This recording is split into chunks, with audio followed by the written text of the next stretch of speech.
Hello viewers, আসসালামু আলাইকুম।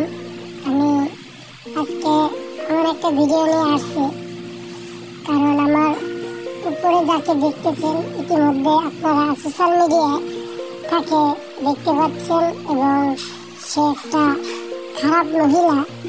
তার চরিত্র সম্পর্কে আর বলার কিছু নাই, এবং ফেসবুক সোশ্যাল মিডিয়াটাকে একদম শেষ পর্যায়ে নিয়ে আসছে।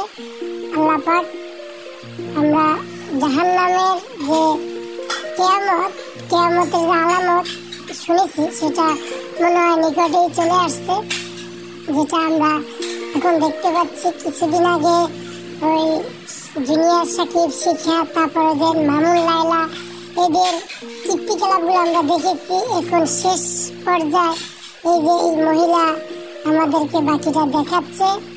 তো আমরা মনে করি যে কিয়ামত মনে হয় নিকটে চলে আসছে। এই মহিলা একটা থার্ড ক্লাস, উনি বলে মডেল। আমি জানি না উনি কেমন মডেল।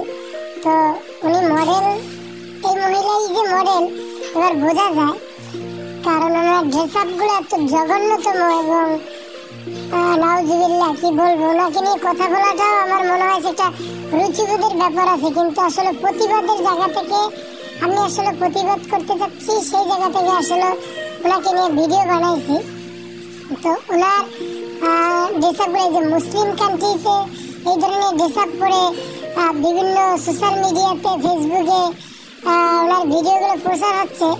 তো আমার মতে মনে হয় যে আমাদের মুসলিম কান্ট্রি মানুষ, আমরা মুসলিম, তো ওনার ভিডিওটা আসলে ওই যে যারা এখন ইতিমধ্যে কিছু কন্টেন্ট ক্রিয়েটর, সাংবাদিক আছে, তারা আসলে এগুলো ভাইরাল করতেছে, এবং এই মহিলার বিভিন্ন ইন্টারভিউ নিয়ে বিভিন্ন যারা কন্টেন্ট ক্রিয়েটর আছে তাদের নিয়ে আর কি। তো আসলে এরা ভিডিওগুলো বানাচ্ছে, আমার মনে হচ্ছে যে মনে হয় যে এদেরকেও জুতো পিটা করি, আর এই মহিলারা তো জুতো পিটা করাই উচিত। আমাদের প্রশাসন যারা আছেন, এবং বাংলাদেশ এখন তো আওয়ামী লীগ নাই, পেশাবিধি সরকার নেই, তো যারা এখন আছেন তারা কেন এই মহিলাকে আইনের আশ্রয় নিয়ে এসে ওনাকে বন্ধ করে না কেন, এটা বুঝতেছি না। কেন উনি বান্দর, যেমন খেসার ভিতরে বান্দরের খেলা দেখায়, তো উনি আসলে বান্দরের চেয়ে কম না। তো উনি আমাদেরকে বাইরে খেলা দেখাচ্ছে, আর আমরা সবাই সেই খেলা দেখতেছি। কারণ কি করবো, বান্দরের সাথে তো আর মানুষ সমাজে, এই সুশীল সমাজ তো আর পারে না।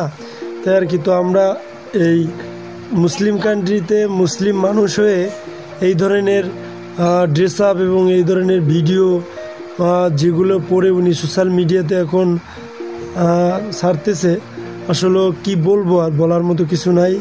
তো আমরা আশা করি যারা ওনার ভিডিওগুলো সামনে আসে সময় রিমুভ করার চেষ্টা করবেন, হয়তো আর এইভাবে ভিডিও সামনে আসবে না।